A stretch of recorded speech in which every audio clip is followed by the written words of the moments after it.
is flat. Even an illusion, the earth is flat. There's no confusion, the earth is flat. You live in an illusion now. People don't know what to do. How you doing? Hello and welcome to another, oh yes, it's another Dean Wright show. I just thought I'd introduce the show a little bit differently this week. That record there, I've known about it for about a couple of years. It's the best Flat Earth song that I have ever heard, and I absolutely love playing it, and I wanted to share it with you tonight because it's just a nice way of drilling home the truth. Well, welcome to the Dean Wright show. Welcome to all my new subscribers. Welcome to all my old subscribers and the ones who have stuck in there for all this long. I hope you've seen a slow improvement to the videos. I do try and make an effort to try and make it as good as possible with the limited resources that I do have, i.e. no technical know-how, no money, just lots of enthusiasm for getting the truth out. That's all I care about. I'm not in this for the money. I'm not in this for anything other than truth, because the truth shall set us all free. And that's all I want. For everyone. Now, who you are, what you are, I don't care. People should know the truth of the flat and stationary realm that we've lived on for many, many lives. And many more lives to come. That's the way God designed it. That's just the way it is. And this channel is dedicated to smashing the lies that smother our lives like a veil. A heavy veil, and you can't see through it very well. Everything's muddied and blurred. The Buddhists call them 𝓸sas. They're like poisons, minor poisons, or bad vision, or bad thoughts, or whatever, that cloud the mind. And through meditation, you get rid of these 𝓸sas that cloud the mind. They're like veils that hang over the mind, and it makes it opaque and narrow-minded. And the problems, mental health problems, these are all 𝓸sas according to the Buddhists. But they can be gotten rid of. So I hope some of you are meditating and drinking distilled water as I take a sip of my lemonade. A little bit of something that you like isn't that bad at all. What I'm just going to do quickly is I'm going to put on my flute music. So I'm going to have to mess around with the old volumes in that, because I'm an amateur. That's alright. I'm a happy man today. Manchester United played very well last night, won 2-0 against Tottenham. I'm a bit of a football man, a bit of a football lover, and it was the best they've played in a long, long time. So I'm quite happy on that front, because Manchester United have been very bad for a long, long time. What I also wanted to talk about was, you probably heard about it in Great Britain. We've just Liz Truss, the new Prime Minister of only 3 months, has just resigned because the policies have been basically rejected by the people around her, and she cannot fulfill her mandate, so she has resigned, and we will get a new Prime Minister next week. And I think it will be the old Prime Minister, Boris Johnson. Because it's all a game, guys. It's all, like Shakespeare said, the world is a stage and we are merely players on that stage. We all have our parts to play. Everybody has their entrances and exits and plays their part accordingly. Because we all know who's really in charge in this realm, and it isn't them. They're just slaves that get a bit more money than us and a few more privileges. But they're still slaves, and they're playing the game, and it's all scripted. So I just laugh at it. It's just a game. It doesn't interest me. I'm not bothered. All I'm bothered about is the people that are closest to me, how I'm being as a person. Is life harmonious? Have we got the stress levels down to almost zero? Well, that's how I try to live my life. And that's it. Keep it simple, stupid. KISS, as you used to say in the army. Keep it simple, stupid. And the more you can keep it simple, the more manageable you can make your life. And that's how I keep my life now, down to the bare minimum requirements, and just keep the elements that make me happy and discard the rest, because it's all bullshit. Forget the social media. Get off it. Throw your phone away. I mean, I'm using, obviously, social media, but I'm not on Twitter and Facebook and TikTok and all that crap. Not interested. Not interested. I only use this social media because I want to get a message out there. And this is the only way I know how. So this is what I use. But I try and use it for good. So get off that. Stop watching the mainstream media. Go and watch or read a book or do a hobby or something. Learn taekwondo or learn to meditate. Do something positive with your time. So that's my little message to you. So this show this week, I've got it written down because I'm trying to be more professional. This week's show is what we're going to look at. We're going to go to Wikipedia and we're going to look at their definition for the ball earth. And I've read it through and I've picked up a few little inconsistencies. That's not like Wikipedia, is it, to be inconsistent and tell lies? No, it's not. So I've picked up on a few howlers that I've put in there. And then I'm going to move on to perspective and how it's been hijacked by the false ball earth narrative. And I'm going to show you a couple of videos of mine that I've made on perspective and distance. And then I'm going to take you to a video, my favourite video, by my favourite ball earth investigator and he's a top end scientist now as flat earth goes. He's at the forefront of it, is Nathan Oakley. I highly recommend that you go in. If you want an education in the flat earth, go subscribe to either Nathan Oakley, which is one channel, or Nathan Oakley 1980, which is his other channel. Either one.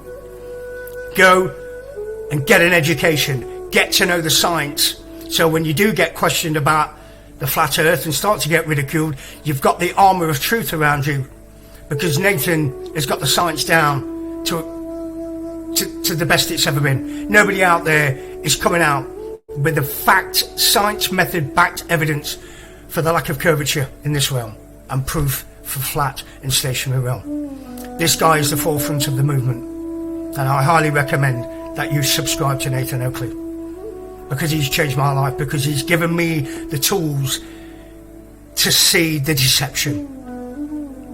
By doing some research and learning about perspective, learning about angular size reduction at distance, learning about the R value and the lack of scientific evidence. The scientific method is the filter for all pseudoscience and scientism, which is trying to take over the world of religion.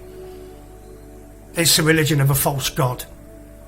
And there's only one false god, and that's Satan. Call him whatever you want. But this is his religion, and it's all based on lies, deceit. But it'll come to an end. Don't worry, because we're all going to know the truth in the end, and it's all going to come good. We've been through this sort of shit before with him playing his tricks. But the big man upstairs will come in. He's turning. Flat Earth for me is God waking me up to his presence and bringing him into my life. That was the wake up. And a lot of people I know who've become flat earthers have started to believe in God again. And I truly believe that's his way of waking us up. I truly do believe that. So, without further ado, let's move on. Oh, and by the way, this video was by Ṟ Sanchez. I've got the video on this is on my channel on YouTube. No, it's not. It's Ṟ Sanchez's TV channel. Sorry. But I have got it on my channel, just the video alone. And he's put some graphics and whatever with it. This guy is he's got 114,000 subscribers. He's a pretty cool dude as well, Ṟ Sanchez TV. So let's move on to tonight's show. Spherical Earth. Right, let's share the screen. That would help, wouldn't it? Spherical Earth. Let me get it the right way. I'm all over the place here, guys. That's it. Right, okay. Spherical Earth. And I quote, "Spherical Earth, or Earth's curvature, refers to the approximation of figure of the Earth as a sphere. The earliest documented mention of the concept dates from around the 5th century BC, when it appears in the writings of Greek philosophers in the 3rd century BC. Hellenistic astronomy established the roughly spherical shape of the Earth." Well, we're going to look at Hellenistic astronomy, because that's not the case. Okay. "As a physical fact, and calculated the Earth's circumference. This knowledge was gradually meted out throughout the Old World during late antiquity and in the Middle Ages. A practical demonstration of the Earth's sphericity was achieved by Ferdinand Magellan and Juan Sebastian Elcano's circumnavigation. This is what they're saying. Never happened. I'll tell you that right now. Never happened. The concept of a spherical Earth displaced earlier beliefs in the flat realm. In early Mesopotamian mythology, the world was portrayed as a disk floating in an ocean with a hemispherical sky dome above. And this forms the premise for early world maps, like those of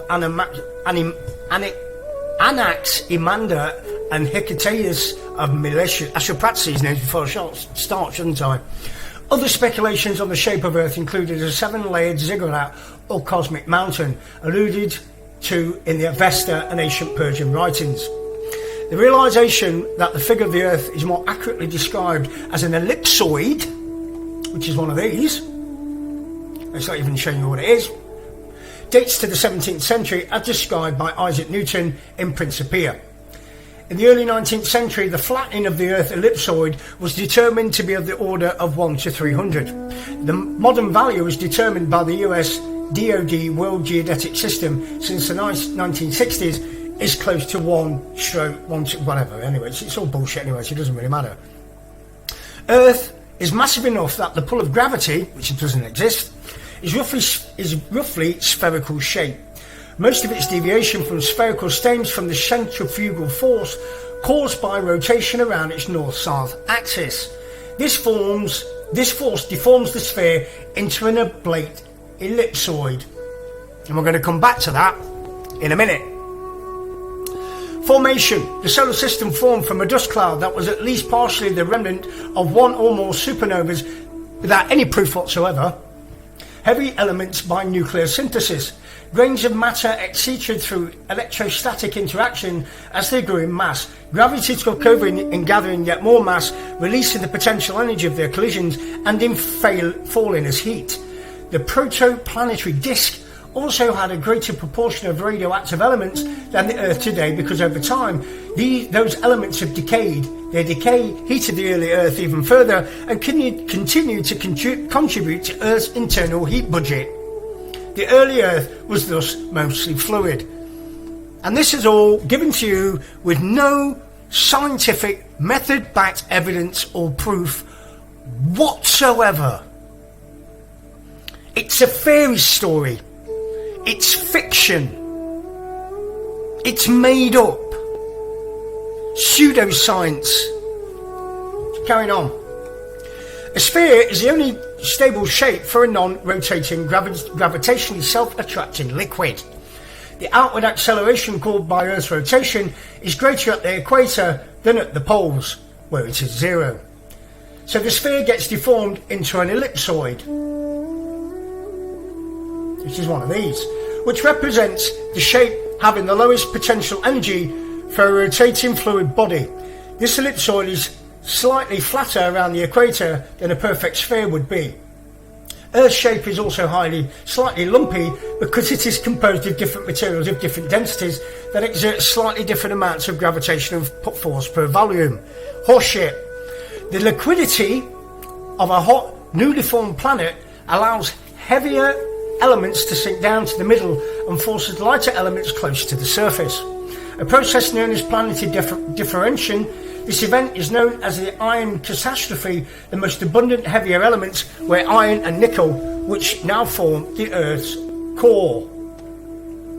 Okay, moving on. Later shape and changes and effects. Through the surface rocks of Earth have cooled today to solidify, the outer core of the planet is still hot enough to remain liquid. Energy is still being released. Volcanic and tectonic activity has pushed rocks into hills and mountains and below them out of calderas. Meteors also cause impact craters and surrounding ridges. However, if the energy released from these processes halts, then they tend to erode away over time and return to all the lowest potential energy curve of the ellipsoid. Weather powered by solar energy can also move water, rock and soil to make Earth slightly out of round. Earth undulates as the shape of its lowest potential energy changes daily due to the gravity of the sun and moon. Oh, it's funny. As they move around with respect to Earth, this is what causes tides in ocean's water. What causes tides in ocean water is the toroidal field that moves the sun and the moon around us in this one particular realm, because there's another realm on the other side of us. Yeah. I should have brought them up, but I forgot to put them up, so there you go. I can't bring them up for you, but we might do it at the end. Going on, history of concept and measurement. The spherical shape of the Earth was known and measured by astronomers, mathematicians and navigators from a variety of literate ancient cultures, including the Hellenic world and ancient India. Right, let's leave it at that and move on to, because I'm going to come back to it, I'm going to take you on to this. So what we're going to look at now is the Greek world, which is the Hellenic world, and ancient India, okay?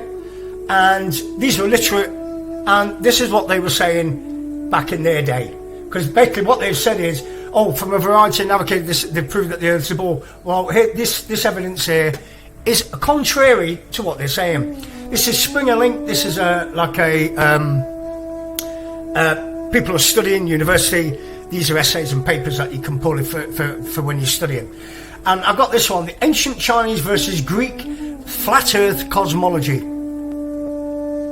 I'm going to read it, see how far we can go down. The abstract. In the two parts of this book, I discussed two concepts of flat Earth cosmology, which tried in different ways to solve the problems that arise from the premise that the Earth is flat. There was little point in trying to decide which system succeeded best, but it is worthwhile to recapitulate the differences. The main difference is that the ancient Greeks, with the possible exception of Anaximander, conceived of the heavens as a hemispherical dome over or as a full sphere around the Earth. Excuse me. While the Chinese Gaotan imagined a flat, circular heaven parallel to a flat, square Earth. Another important difference, which was immediately related to the difference in conception of the heaven, was the Greeks considered Delphi as the centre of the Earth and thus the celestial axis, around which the heavenly bodies orbit, as tilted, while the Chinese thought that the celestial axis was perpendicular between heaven and Earth, and they land at a certain distance from the centre of the Earth. A major drawback of the Greek conception was that they were unable to solve the problem of time differences on a flat Earth, as far as we know. Well, the time differences on a flat Earth is quite easy. It's wherever the sun and moon are going. It's where the sun goes around us in a 24-hour period. Simple. And that time is derived from the day, from the time the sun rises to the time the sun sets. Simple. It's just broken up into 24 hours and 12 hours. It's not complicated. A major drawback of the Greek conception was that they were unable to solve the problem of time differences on a flat Earth. As far as we know, they even seem to have almost completely ignored it. The great achievements of the Chinese Gaotan system was that it made time differences on a flat Earth understandable. Because it's very easy. This, even though they needed a set of auxiliary constructions, the most important of which were the limitation of the area of sunlight and the limitation and range of visibility. Well, that's perspective, which we're going to look at later on in the video. However, these were notions of common sense. Exactly, it's all common sense. It's nothing complicated. The only ones that are making things complicated are habitual lying organisations like NASA. And people like Brian Cox and Neil deGrasse Tyson. And Bill Nye the Science Guy. These idiots, Carl Sagan, and the rest of the cronies, liars and Satanists. Carrying on. The most important of which were limitation of the area of sunlight and the limitation of the range of visibility. However, these were notions of common sense. The example of the receding torch that becomes invisible after a while illustrated both concepts at the same time. We're going to look at that. The horizon was considered as a visual boundary beyond which nothing can be seen. That's it. It's a boundary of limitation of view, where the sky and the ground meet. That's why it's always an apparent horizon. There is no fixed horizon, because you should have a fixed horizon on a ball with a curvature of 7/6r, with a radius of 3959 miles. It should be 8 inches per mile squared, but it's not. So therefore the Earth's flat. It's quite simple when you look at the maths, and we're going to look at that. So these ancient Chinese and Greek, they all knew about the flat Earth, same as the Mayans, same as the Egyptians and everybody else. And these were literate ancient cultures. And then we move on to the Vedic culture. I know all about the Vedic culture because the Buddhism that I practice came from India and was originated in the Vedic culture.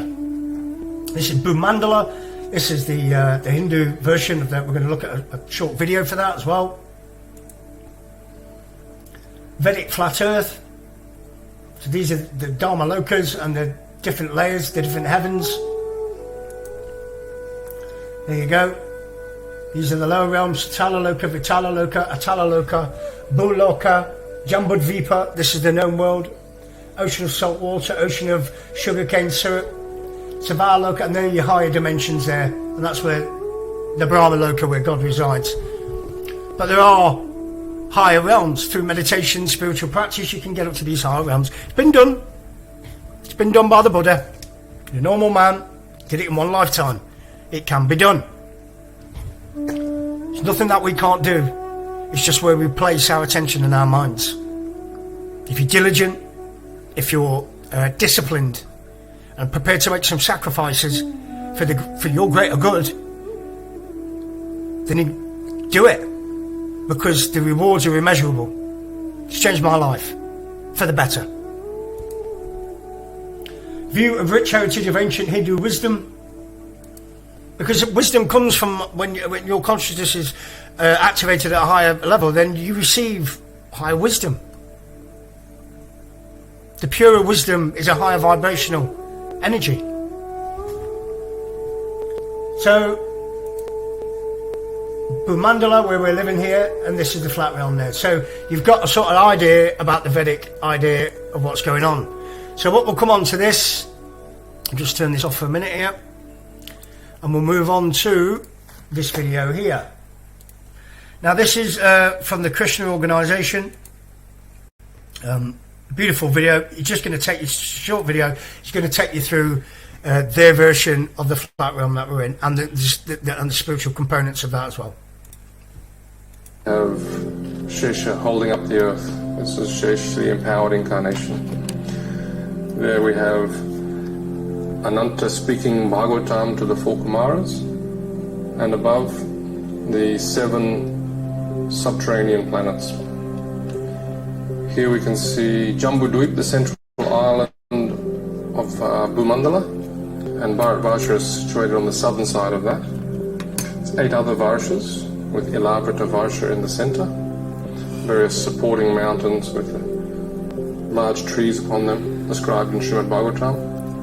In the very center of llaπρৰ্থ is Mount Meru, Golden Mountain. Atop Mount Meru are the cities of important demigods, Lord Brahma in the center, 8 Dikpalas in the cardinal directions and sub-directions. Moving out, we can see the broader Ɓuıʍollධ, 7 concentric islands and oceans surrounding them. The 7th of these islands is Pushkara.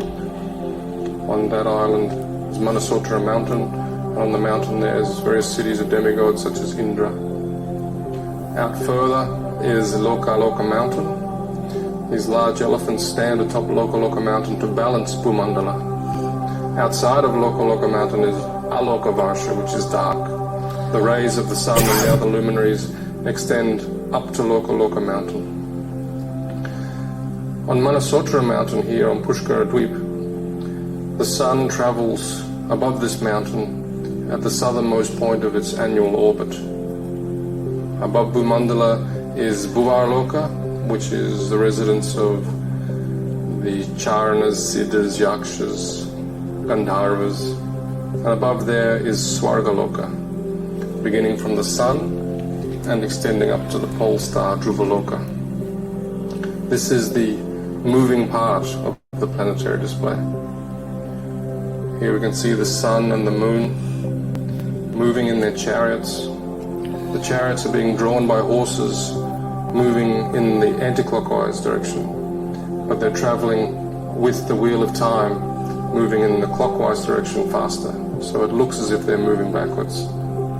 Above them the zodiac of stars, more planets, and another realm of stars. So here we can see everything moving with the Kala Chakra, circumambulating the axis that connects Mount Meru with Dhruvaloka. Above these planets, we come to the planet of the seven sages, the Saptarshi. You can see them here. They're commonly known as the Big Dipper, and then Ḍruvaloka, the pole star. On the ocean of milk situated there, kshirodakshaya Vishnu, who is the Paramatma within everyone's heart, he resides on Ananta Shesh. Moving up beyond there, we have Mahaloka, Janaloka, Tapaloka, and Satyaloka. In this video, we haven't included many of the details for there, but on Mahaloka, Janaloka, Tapaloka, we have residences of the Lord, such as Lord Varaha, Lord Vamana, and so on. Here's Brahmaloka, and on Brahmaloka, we also have a form of the Lord Garbhodakshaya Vishnu as the Sahasrashesha Purush.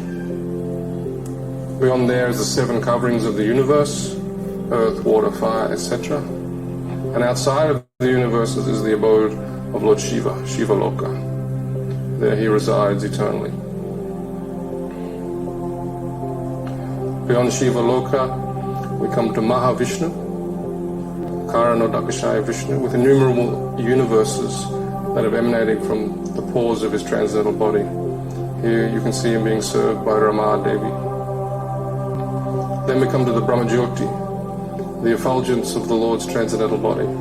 Penetrating through the Brahmajyoti, we come to the Vaikuntha planets. We're showing 24 planets of the Vaikuntha realm in this model. The Lord with 4 arms is holding the conch, disc, club, and lotus, and the various combinations of those 4 make 24. Then we come to Goloka Vrindavan. Here we can see Radha Madhava, but we'll also be showing the other primary rasas.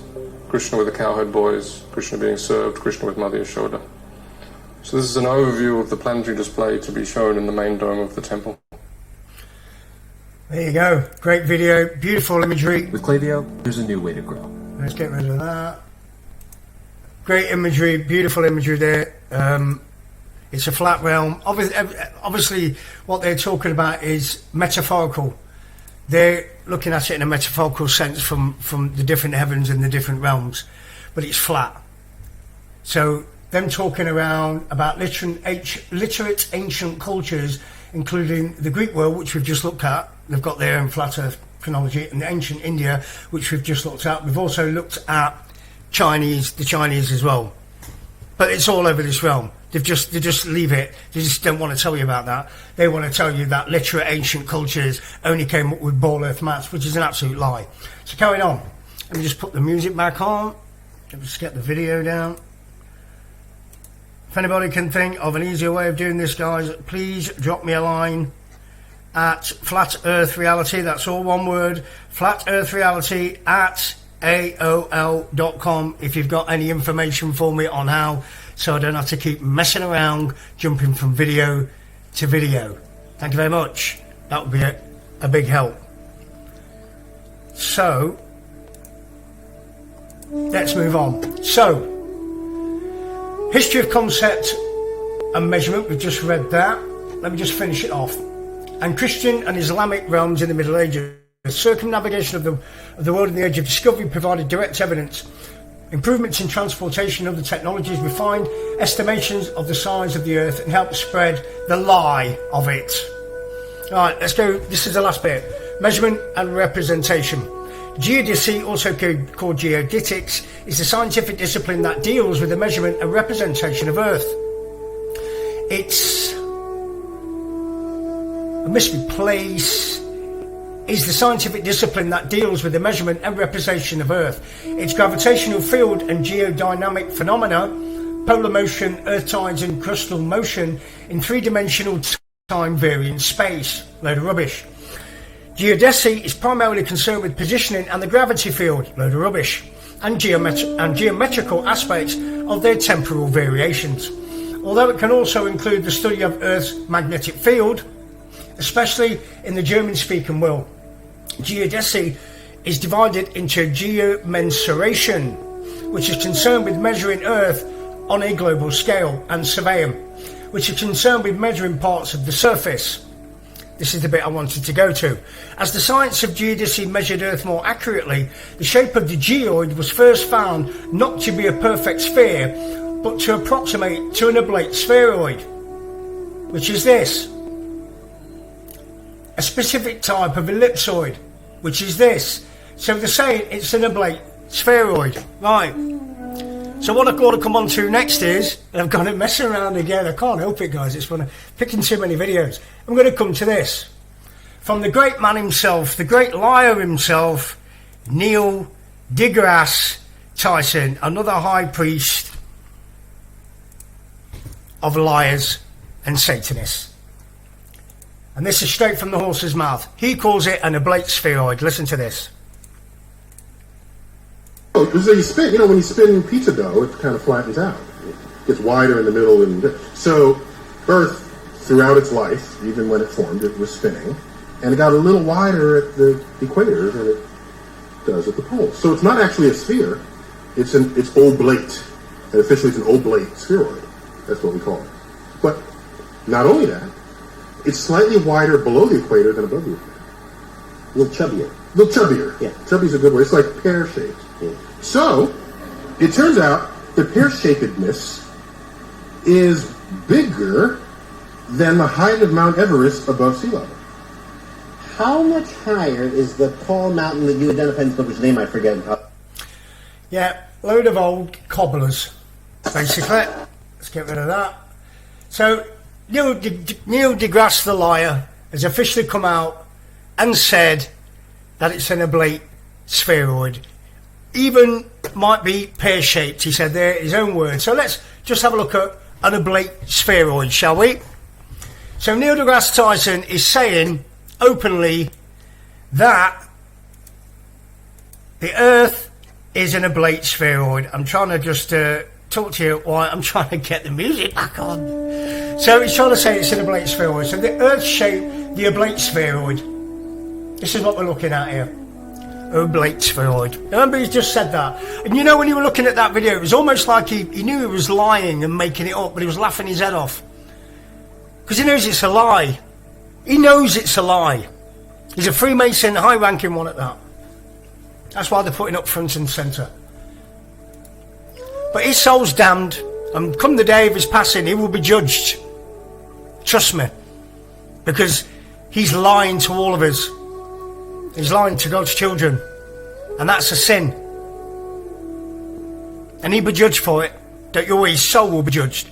Or as the Buddhists say, it's karma. It's karma. Karma, being judged, it's all the same thing.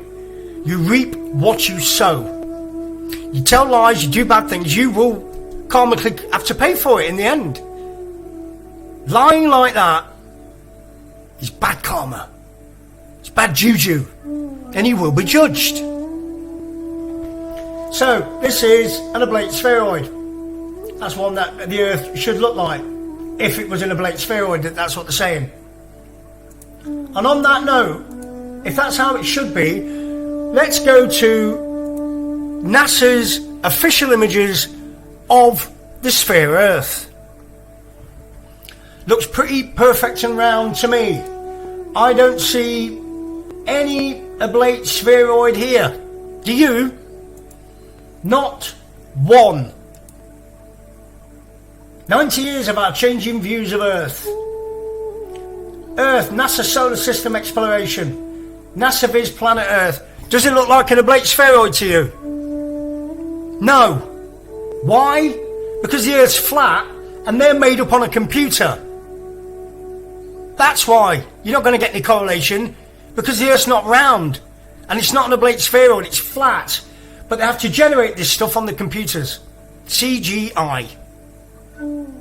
You'd think they would have married it up and gone, well, Neil deGrasse Tyson said it's an oblate spheroid. We better start making it a little bit oblate. No. They'll keep pushing out this shit. Blue marble picture. Does it look like an oblate spheroid to you? No, is the answer to that one. So that's another lie. Right. We're going back to that. No, I've had enough of it. We've just blown that apart, so let's move on. Now we're going to have a look at perspective and how the ball Earth lies have hijacked perspective, because in all the Earth curvature calculators they do not take in perspective into account. Whatever they give you, they always give you this. a side-on view. This is from McWestMetabunk.org, official Earth curvature calculator. And this is what they give you. A side-on view, which is called an orthographic view, which has got nothing to do with the scientific method. And they are defined perspective. Every man, woman and child, every time we look at something, we're seeing it in perspective. Every time we take a photo, every time we do a filming, perspective is taken into account. Right? So let's have a look at perspective. Where is it? This is the definition. Definition of perspective. The art of representing three-dimensional objects on a two-dimensional surface, so as to give the right impression of their height, width, depth, and position in relation to each other.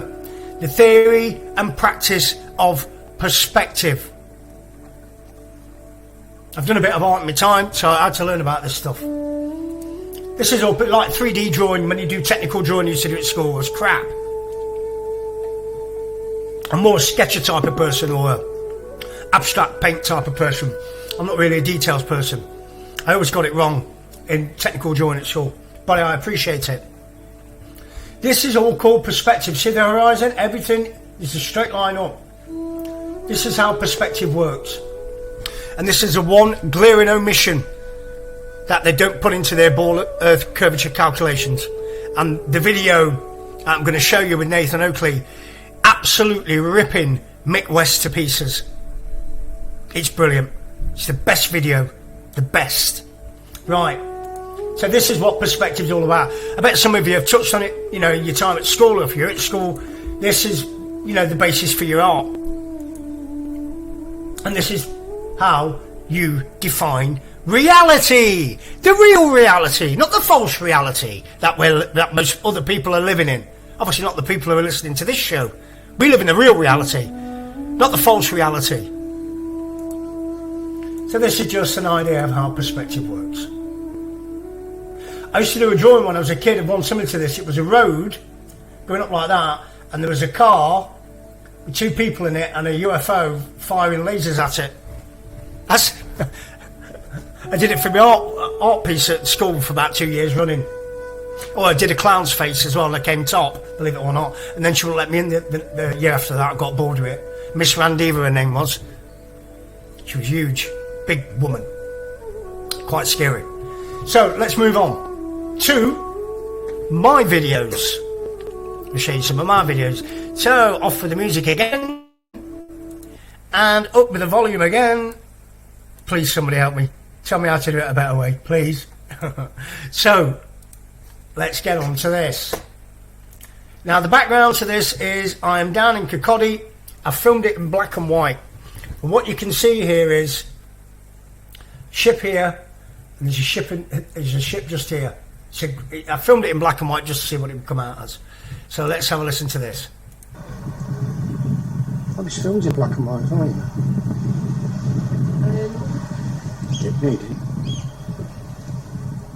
Did you? Yeah. So there was a ship there, and there's a ship behind it. And if you notice, they're all. I'm going to turn it off because I was just having a conversation with the missus, and I don't really want you to hear that. Right. So look. So here we go. So you can see the horizon line behind it, right? So it's just sitting below the apparent horizon. Okay. So let's play it on. Then you come to the next, and there's a little boat here for a bit more perspective. And then you've got another ship here, and another ship behind it there, and they're both sitting on the same horizon line. Now that can't be done on a ball Earth, because I know this area well, and those ships, the one at the beginning, the one here, that's sitting at about 3 miles away. And at my height, the horizon line should be at 1.7 miles or something like that. So if that's at 3 miles, the horizon should have stopped, the bulge should have started down here on the ball, but it's not. It's still going outwards. So I'll zoom in on that. Then I come to these two, right? And I'll zoom in on this. So these are sitting about 12. See them? And see this one in the foreground here. So let's just stop it there. So you can see this ship here, and the other one. This ship was, the reason I know it's a bigger ship is because earlier on in the day it was further in, and it was massive. It was twice the size of this one. But because of perspective, angular, and I've called the video angular size reduction at distance. What's happened is, because this ship here is about 12 miles away, this ship behind it, I think the safety distance for ships is 3 miles apart. Okay? And so this one's about 15 to 16 miles away, but it looks at the same height, see it, as this one here. So this is angular size reduction at distance. The best way I can put it is if, hold on. So put my hand here, and I'm going to move it back. See? Angular size. As I come nearer, it gets higher because the angular size is rising. As it gets further away, the angular size is dropping. Yeah? It's angular size reduction at distance. That's why you see the sun on the horizon. It looks as though it's going down. It's not. Or boats are going over the curve. It's not. It's travelling away from us. So the perspective, so your angular size is getting less and less and less till it looks as though it's gone bottom down. Bottom up, sorry. Going down that way. Yeah? When in fact it's because it's getting that far away, you just can't see it anymore. That's all it is. And this is a perfect example of that.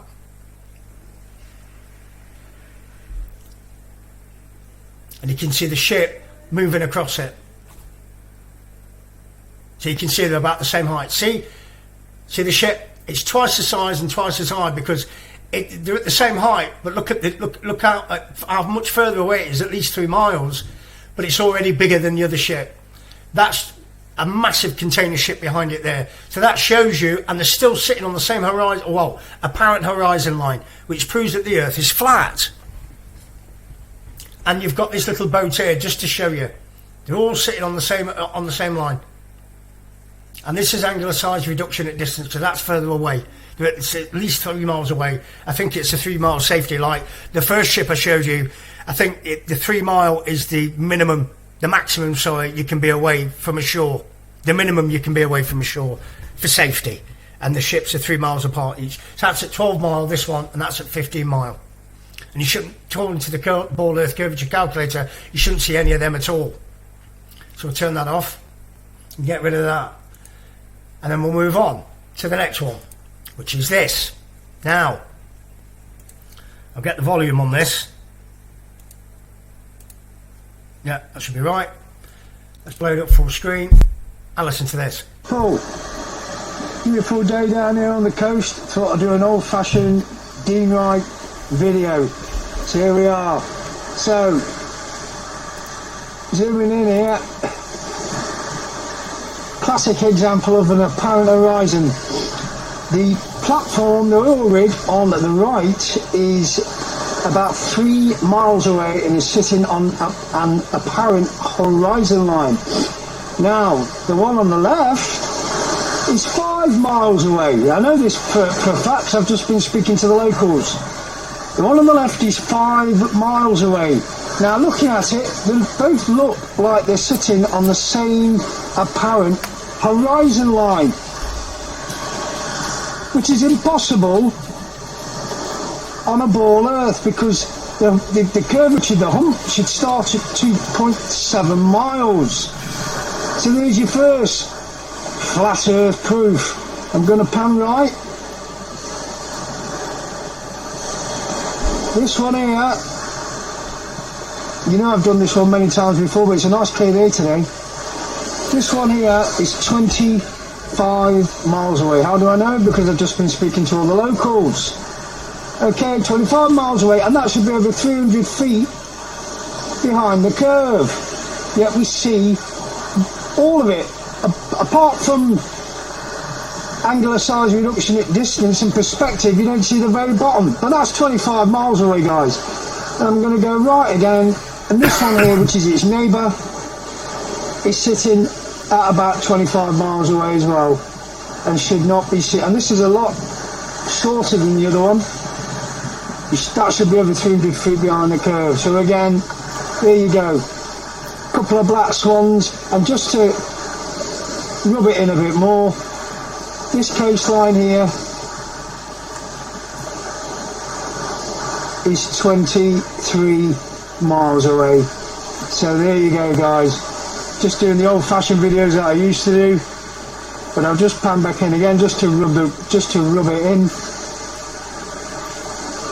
25 miles away. 25 miles away. I'm being generous with the one on the right being 25, it's probably more.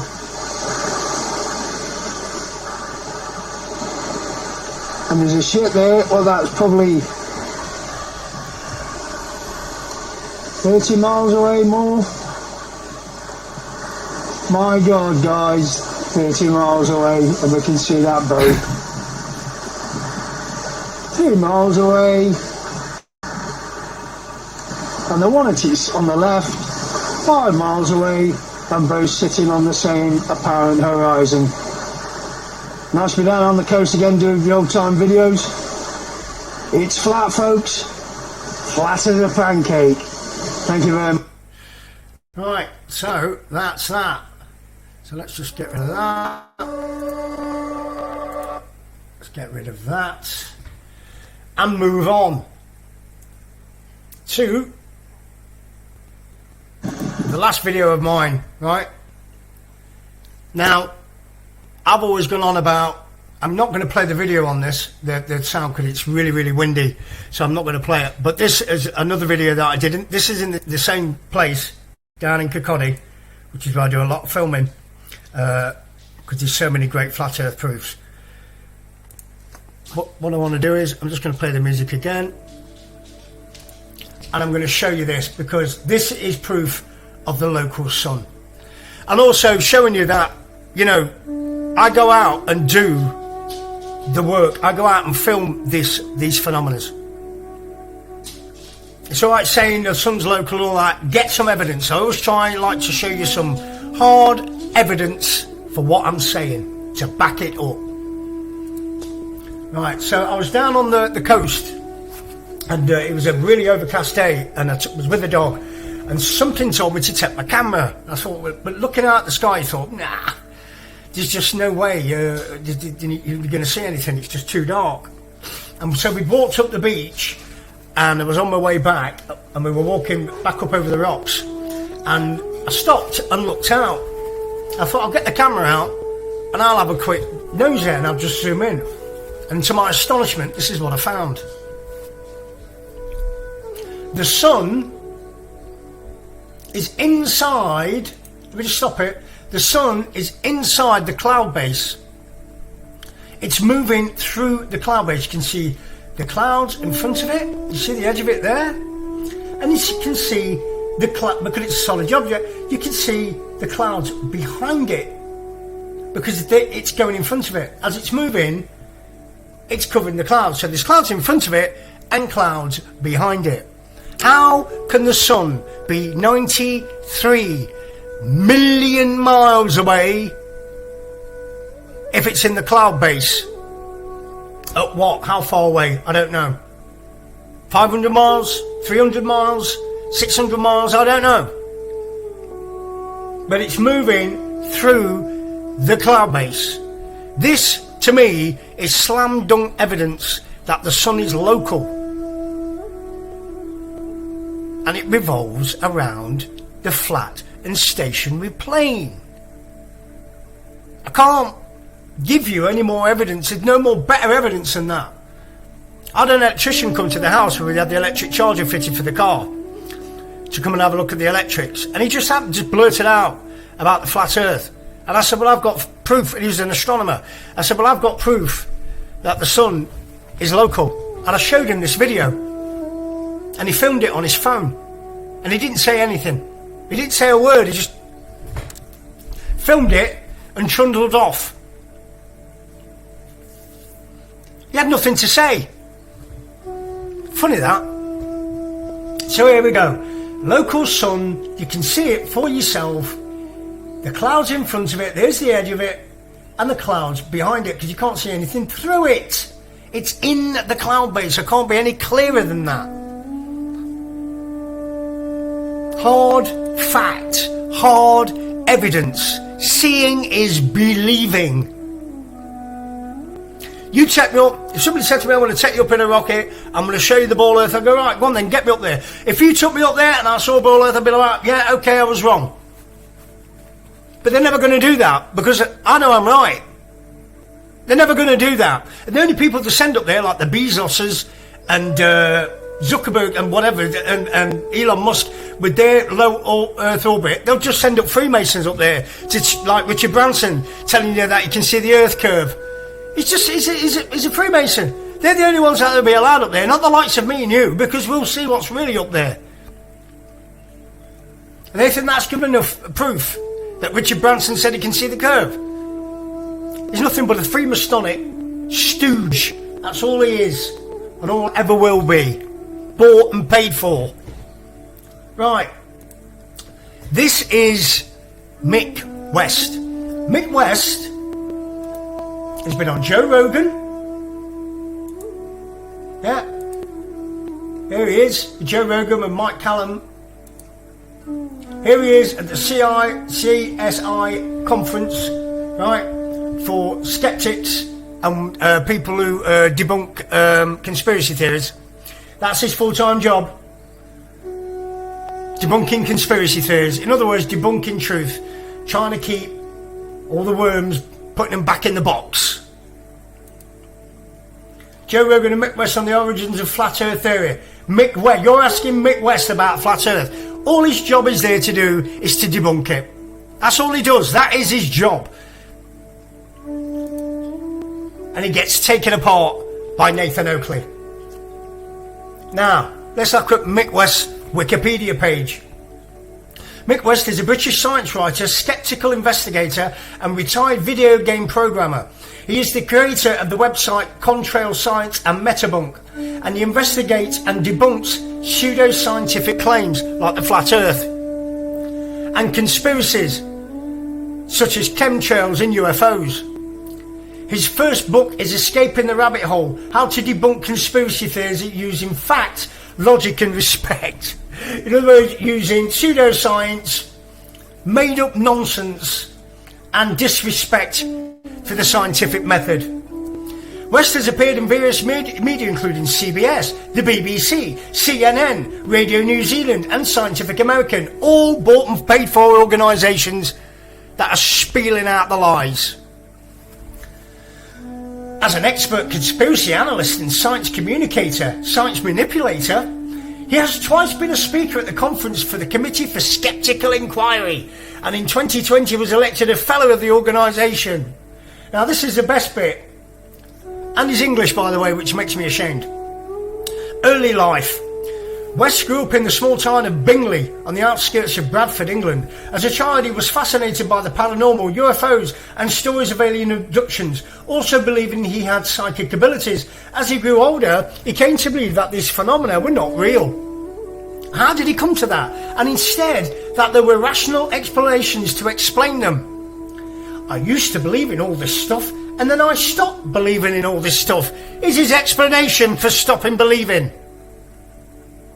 That's it. I used to believe in it, now I don't. Yeah, but that's because he started working for the government. And this is why, I'll come to it. And I guess I just figuring out why this stuff was wrong became interesting to me. In early adulthood, West found himself using a pre-internet modern-based bulletin board called FidoNet to argue with people who were using it to spread the truth, conspiracy theories. Because remember, Aldous Huxley said, in a time of universal deception, telling the truth will be seen as a revolutionary act, which is basically a conspiracy theory. So he was one of the preeminent government trolls, social engineers, who was out there trying to debunk the truth on FidoNet. I'd never heard of it before. So he's the original and probably the head of the organisation, because this is what he is, a government paid social engineer. And one of the first at that. And this is his metabunk.org Earth curve calculator, showed to you in the orthographic view. And I'm not going to read his crap because it's all bullshit. And and in the video I'm about to show you, he gets ripped apart over this very page that I'm showing you here.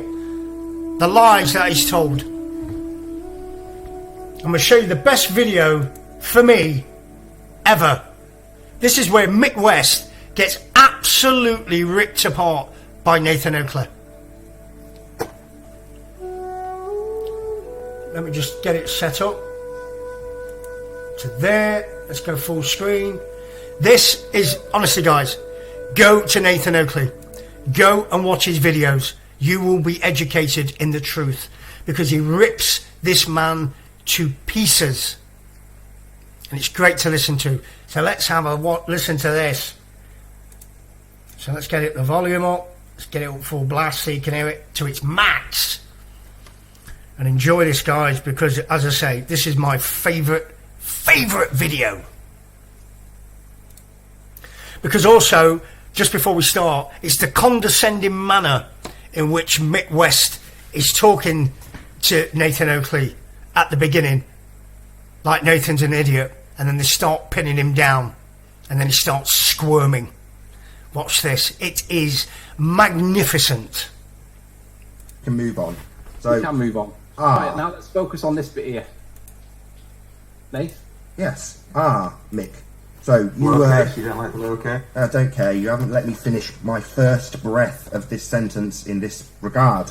So Mick, we have an R value. Yes. Radius and value. I would like you to demonstrate your scientific evidence of this R value. But I don't have any in the... Well, why are you using it then?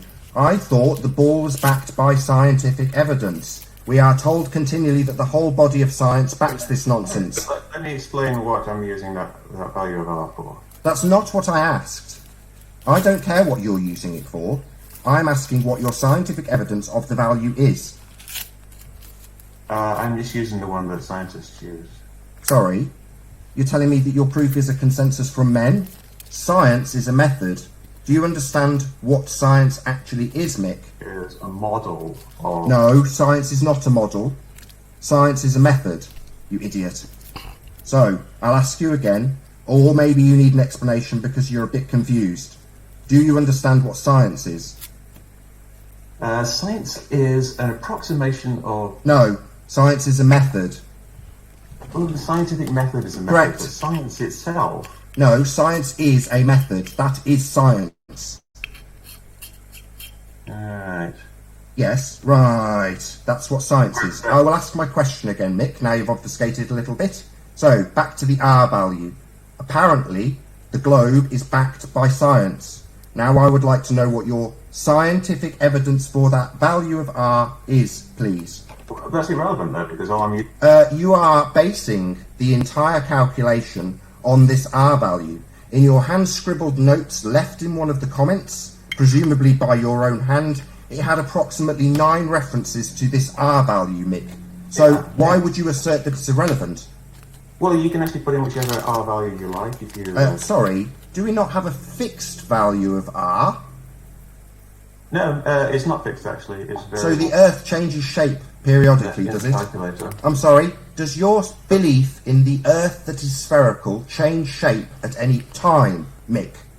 And just to quickly interrupt, guys, Mick West, because he goes on all these like Joe Rogan, he's never going to be challenged and asked any questions that are going to challenge his false belief. So this is the first time he's coming into Nathan thinking he can just roll over these stupid flat earthers, right? And they don't know what they're talking about.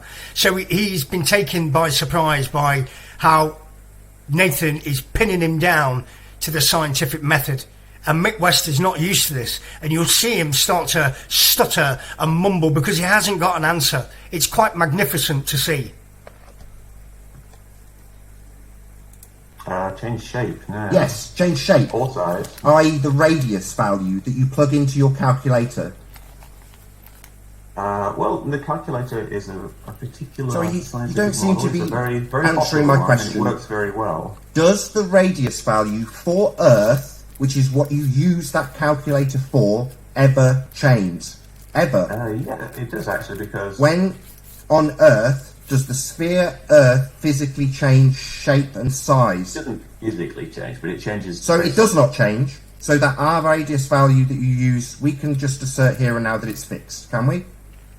Yes, 395... Excellent. Now we have a fixed value of R, so don't quite understand why you obfuscated and told me that it could be changed. It seems you were, what was the word you used? Confused. Right, Mick? Were you confused about changing Earth's radius value? Were you confused No, about I'm that? just saying that the calculator lets you change it, so you can do. Well, we got around that little bit of obfuscation. So back to my original question, Mick. What is your scientific evidence for the value of R?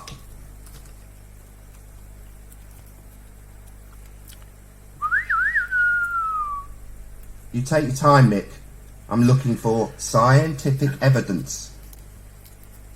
I'm just using the standard scientific. Manipulating the radius of the Earth to satisfy the notion that it appears to look flat, but you want it to be a ball. Well, what value of R would create a flat Earth? One that's significantly bigger. A flat Earth wouldn't have a R. The maths just has this presuppositional value inserted to the same measurements that we take, Mick. So I'll ask you again, what's your scientific evidence? Assuming that the Earth is round. You keep interrupting me, Mick. You shut your mouth, thanks to the afterlife now to see the chat. Mick, He is assuming that the Earth is round. Mick, I'm asking you a question. I'd like an answer. What is your scientific evidence for the value of R? He has just answered you, Nate. He said that he's assuming that the Earth is round. Sorry, he said it's an assumption. Your whole calculator is based on an assumption. You're having a laugh, right? This is backed by science, isn't it? Of course you need scientific evidence. You need scientific evidence for this stuff if it's asserted by science. You're basing your calculations on it. That's not what the calculator is for. The calculator is using the standard model of the Earth. Right, so what is your proof for the standard model of Earth? Yeah, the R value specifically. That's not what I'm giving you here. I'm not giving a science. You're joking. But there's a lot of baltards out there that seem to think you are giving them science, Mick. No, this actually, the calculator gives you a, you can, it's a way of checking the standard model. So Sorry, the standard model is based on an assumption. So is it a way of double checking an assumption? Yeah. It's a way of double checking an assumption. So it's essentially useless. Yeah. No, it's actually extremely useful. Sorry, what is the use of double checking an assumption? What on earth are you talking about, you blithering idiot? What are you talking about? What are you on about? A concept. Hang on. One at a time. One at a time, please. Yeah, so thanks, Anthony. The use of You're just stuttering. What is the point of double checking an assumption? You said it yourself. It was based on an assumption. You assumed that we live on a sphere. You said it yourself. Yes, I do. I assume we live on a sphere. Right. So there's no science behind this whatsoever. It's based on Mick West's assumption. You're having a laugh, aren't you, fella? We've been. What are you just stuttering again? Are you having a laugh? I've had a lot of baltards assert that this is science, my friend. The best way of checking it that I've found is to use a distant island. What the hell are you talking about? I want to know what your scientific evidence of R is, and you have asserted that this is a goddamn assumption. How dare you? How dare you tell other people to go and prove their Earth with your assumption and your rules of thumb? Who the hell do you think you are? Who do you think you are? Come on, Nathan, calm down. But one at a time, guys. One at a time. So what I use Nick is just said is that he's very willing to use the Isle of Man as an example. No, I didn't say that at all. That's very interesting because that's exactly what we've been doing here on this show for almost a year now. In detail, applying your system, applying Metabunk. I think he seems to be falling short a little. It's It's falling short a little on curvature, especially on the observations that were like 1 feet high. Owen, shush. You misheard what he said. He didn't say what you just quoted him as. Mick, what did you say about the Isle of Man? Well, I'm not sure how tall it is, so I'm not sure if it would actually be that useful. You need something that's about 1,000 feet high at least, because this. Oh, like elsewhere. And just to show you as well, these dark stars, Source in London, and all these ones that are slagging him, they're all government paid agents who are in there to try and make Nathan look bad. Because he's that guy they're talking about, he's their boss. They're all sitting in an office with about 30 different stock accounts, different with no avatars, and they just go around and try and rubbish truthers. That's what these people are. Problems with refraction. Right, I think we can conclude this point by saying that you've accepted that it was based on an assumption. Do you still maintain that position? Well, it's the standard model of the Sorry, world. the standard model has no scientific backing. It is an assumption, correct? Well, it's the standard model. Sorry, the standard model has no scientific evidence. You only assume a value of R. Correct, Mick? For crying out loud, man. Yeah. Right, so we can move on. We assume R in your crappy, assumptive, proof of nothing, broken, perspective-denying model. So we can move on to the last point, which would be the perspective omission from this broken model that you use and assert is some sort of science, which is absolutely, unequivocally is not. All right, so with the perspective thing, what you want to get is the angular size of the hidden amount? No. We take into account things that have perspective affecting them when we use a camera. However, your calculator does not account for that very real viewing functionality, Mick. All right, so... Mick, let me help here. Let me try and persuade you with what the position is. Well, let me just real quickly ask a question. You talked about apparent... There's no need for any questions. It's an assertion. This is a matter of fact, Mick, right? Your calculator does not take into account something that every single man, woman and child with eyes, every single camera, camcorder and every video-taking piece of equipment ever produced ever takes into effect when they are used, when people wake in the morning, when they look at anything ever. Perspective rules. Yet you have not included this in your calculations. This is an assertion. We are not asking anything. We are telling you this. This is a fact, and it is a glaring omission. Why am I here then? What's the question? There is no question. Address this final point. The final point is that on your website, there is neither a disclaimer or a calculation to address the object size in the distance of what you're trying to apply the hidden value to. The assertion is that you are supposed to tell us that when you are applying your distance or your height of your distant object, that you should not be applying its full size height, its actual height. You should be telling us that you need to reduce that height down to its apparent size to the observer. All right, apparent size. That's a good term. Yeah. What do you measure apparent size in? What units? No. Sorry, we take apparent sizes of things when we use a camera. However, your calculator is not designed to match with viewing functionality. And you want to get the apparent... We don't want to get anything. I will say it again because it seems you are retarded. Whenever a camera is used, it does, fact, take into account perspective by the very nature of it taking a picture of something. However, your calculator does not account for this very real fact of life, Mick. Well, why would you want to have the... Why would I want to? I don't want anything. I'll say it again because it seems like you literally are stupid. You seem retarded. Every time we open our eyes, every man, woman and child watching, every single one of the 210 people listening to you behave like a blithering moron, understand implicitly that perspective is a thing. Yet your calculator does not account for it. Nathan, let me ask Mick a couple of straight answer questions. Let's work on the assumption that all these lampposts are a set size, whatever that size may be. Let's just say the furthest one away is 30 miles. When we use your curve calculator and put the distance to 30 miles, and then we put the observer height in, everybody puts the height of the lamppost as though it's in front of you. And your website doesn't tell us not to do it, nor does it provide us the maths to reduce it down. Well, hang on, Anthony. You said that one person in the distance, that's the same height as the one that's in front of you, isn't it? No, we are talking about apparent sizes of things, Mick. You see, you disclaimed in one of the notes on one of my videos that you understood perspective. Now you are telling us about the actual sizes of things, shout out to Red Pill Philosophy, rather than the actual size. Now this is the type of view a camera takes into account, yet your calculator does not perform viewing functionality. It takes into account only the actual size and not the apparent size. Only the actual size, and it shows you the actual hidden amount. That's wrong. That's misleading, because the only time that lamppost is at its actual height is when your nose is touching it. So therefore, your distance to the observer would be 0. But we're putting in 30 miles away.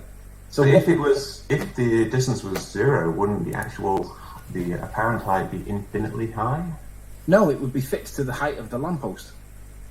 So if you put your eyeball against a lamppost... Sorry, Mick, your obfuscation here is just ridiculous. Every man, woman and child watching this show knows that perspective is, in effect, when they look at things, yet you do not account for it. Why are you dancing around this? Well, because I'm looking essentially at... let's say we took a laser beam. No, we're not doing lasers, we're taking photography.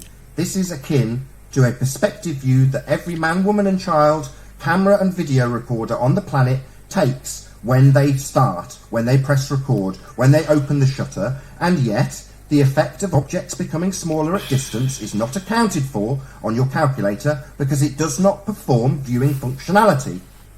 Alright, I'm trying to figure out what the problem is here. We've told you the problem. Well, are you confused? Yeah, bless him. He's confused. Right, Mick? Could I ask? I thought you asserted in one of the comments that you understood perspective. I do, very well. Right, why are you so confused? Well, I think actually you appear to be confused. I'm not sure if you are. No, I'm definitely not confused. I understand implicitly, Mick, that when I open my eyes in the morning and observe anything ever, it is subject to perspective, something your calculator ignores. So I'm not at all confused, but you seem to be telling us about actual sizes, because that is what your calculator does.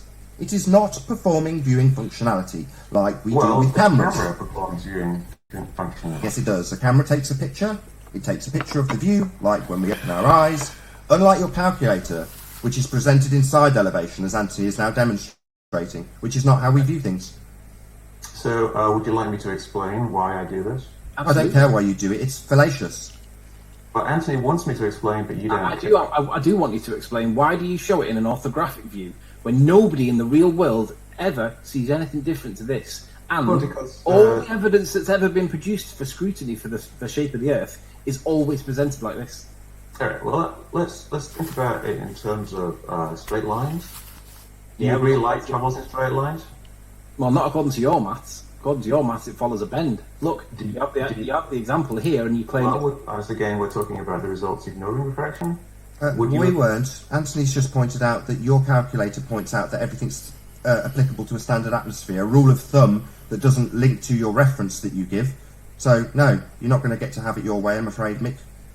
So you want to talk about with refraction? You're now telling us that light moves in straight lines, contrary to the argument you had when we were on point 1, Mick. Are you confused again? The lines, those blue lines that are drawn of perspective, they're all straight, right? Correct. Yeah, you assert that they bend though, don't you, Mick?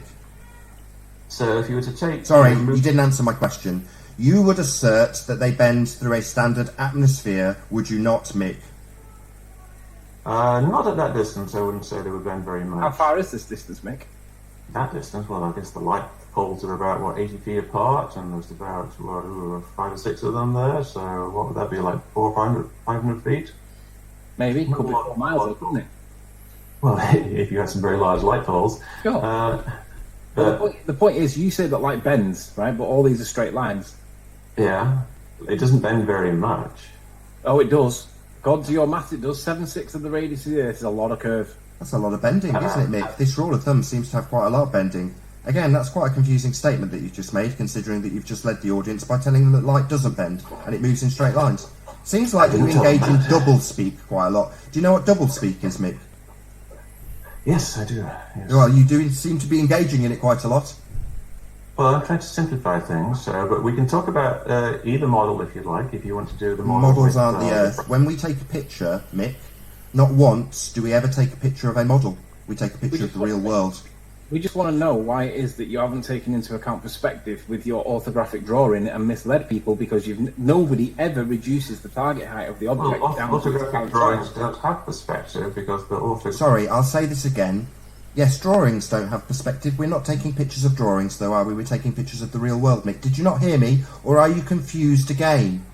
Well, are you familiar with computer graphics? Sorry, we're not taking pictures of computer graphics. We are taking pictures of the real world and trying to establish why a calculator that is not designed to be comparable to viewing functions is being used to assert how much blockage there should be. Yeah, and Mick, by the way, before everybody starts talking again, if Nathan talks, you are going to hear yourself, we're going to hear you, but the actual Hangout's not going to hear you. So it's no use talking over him. Yeah, don't speak over him because the Hangout won't hear you when you're speaking over Nathan. Does Nathan hear me? No. Well, that could be a problem. I do hear you. What are you talking about? Well, when I'm talking... Sorry, Mick. Let's get back on track straight away. We have a situation here, Mick. Your fallacious proof of nothing begging the question, perspective ignoring, proof of nothing calculator does not account for viewing functionality. It is not designed to be comparable to viewing things, which is what we have been led by other globers taken in by your deception to believe that that is precisely what it is designed to do. And we are trying to establish why you have deceived all these naive ballers into believing you have a calculator that is designed for viewing functionality when it is not. So you are interested? You are interested? I actually looked at the link you asked Riley to click on. Me, I'm not interested. I'm telling my audience about your deception. Now, there may be several ballers out there who we will humiliate. And I do mean humiliate in light of this information, Mick. They may want to know why you have done this. Me, I couldn't care less. I don't care if you're here, if you sod off, couldn't care less. I will, however, highlight to my audience repeatedly that Mick West is the reason you have got this wrong when we humiliate your peers. Yeah, and Mick, I actually looked at the original link that you asked to link towards. It is a description of the model of how R is supposed to work. It does not contain any scientific proof as to how anyone came to that. Talk over people, Mick. He hadn't quite finished his point, Mick. He hadn't quite, mate. He hadn't quite finished his point. You seem confused about the rules of etiquette. So let Alwyn finish his point, and then you can address his point. And I'll leave it at that, guys. So you got the main thrust of that video there. This guy here, Mick West, is supposed to be, from what I've showed you on Wikipedia, is a government troll par excellence. He's one of the originals working on the government's behalf and trying to keep the truth sealed up. And that's what he does. That's his job. Simple. And Nathan Oakley took him apart. Now, I want to show you this. I want to end the show on this. Bill Nye realizes that the ball earth is bullshit. The ball earth is a lie. Our whole society and what we think we are, where we think we are, who we think we are, is all lies. This is the biggest stitch-up job ever. And if you want to, there's a film that you should watch, and I've done a video on it in the past called The Truman Show. Go and watch The Truman Show, because that is literally what we are living in. I used to do a bit of theatre, and I've done a little bit of film in the past. You know, we're living in a film set. Everything is a lie. What we are, who we are, and where we are is a lie. Everything is, think about that, let that sink in. Everything is a lie. From A through to Z. We need to wake up, guys. And we need to wake others up as well. Because only then, when we wake up and realise that we've been under a spell, will we reach our true potential and be what the Lord God meant us to be. Powerful, beautiful, positive beings, influencing and harmonising with each other and wanting to grow together. Instead of victimising, dividing through whatever way they see fit to make our lives a misery. And all we have to do is break through the veil and see the bigger, truer realm around us. Then we will all truly become free. That's it for this week. Now, if you want to get in touch with me, you can get me at Flat Earth Reality, that's all one word, flatearthreality@aol.com. I've just had an email as well, a couple of emails I've had from Stan. I've had another one from a guy who used to be a monk. He wants to have a chat about meditation, so I'm going to get back to you, sir. Sorry I can't remember your name at the moment. That's because I've had a joint, so my mind's gone a bit blank. So I will get back to you as soon in the next 48 hours, because I do want that discussion to happen. So, again, thanks for watching. Thanks for listening. And I'll see you all in the next video. God bless you all.